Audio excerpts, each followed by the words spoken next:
નાખવાનું કારણ શું? મારા ભાઈને પ્લાનિંગ માટે કર્યો છે આ લોકોએ. પ્લાનિંગ માટે જ ભાઈ પ્લાનિંગ. હમણાં ત્યાં દારૂનો ધંધો થાય છે એટલે પછી એમ કે મારે તો લાઈન ચાલુ કરવું પડે. હા. તારી લાઈન ચાલુ હમણાં ત્યાં દારૂ વેચાય છે, પાણી ટાંકી પર દારૂ વેચાય છે. છે 70 થી 80 પેટી માલ આવે છે એની લોકલમાં. વાપી વલસાડથી માલ ચડ્યો મને બધી ખબર છે. દારૂનો ધંધો કરાવે છે અહીંયા, લીગલ દારૂનો ધંધો ચાલે છે ટાંકીને નીચે. બધા મારે સીપી સાહેબને અને રેલ મંત્રીને જાણવાનું કહેવાનું કે આ કેશિયર છે, ગોર સાહેબના કેશિયર છે, ગોર સાહેબના ને ધંધો કરાવે છે રેલવેમાં. આનું નામ સુનિલ છે, મેન કેશિયર છે, વહીવટદાર, સુરતનો વહીવટદાર છે, કેશિયર છે. ચલો આ પકડી લાવેલા છે રેલવે સ્ટેશનમાં દારૂનો ધંધો કરતા સુનિલ ચૌધરી ધંધો કરે. માલ ક્યાં છે? માલ ક્યાં છે?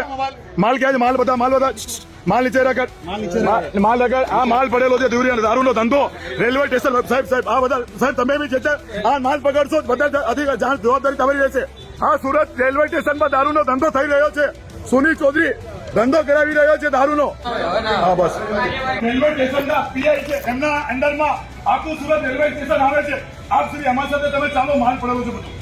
નહીં હમણાં જે દારૂ વેચાઈ રહ્યો છે એ કોના આધારે વેચે? તમે ત્યાં બેસેલા હતા, તમારો આ સ્ટેન્ડ છે, પોતે દારૂનો ધંધો તમે કરી રહ્યા છો. તમે કરી રહ્યા છો, લાઈવ વિડીયો છે તમારમાં. મારે પીઆઈ સાહેબને કેવું છે એમનામાં ફરિયાદ દાખલ થવી જોઈએ. અમે પેલાને પકડીને લાવ્યા છીએ. તમે કહો છો કરી લો તો કોઈ વાત નહીં. અમારો વિડીયો લાવ્યું છે.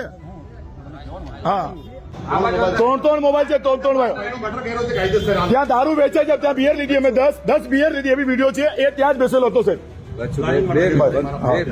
2 મિનિટ બંધ.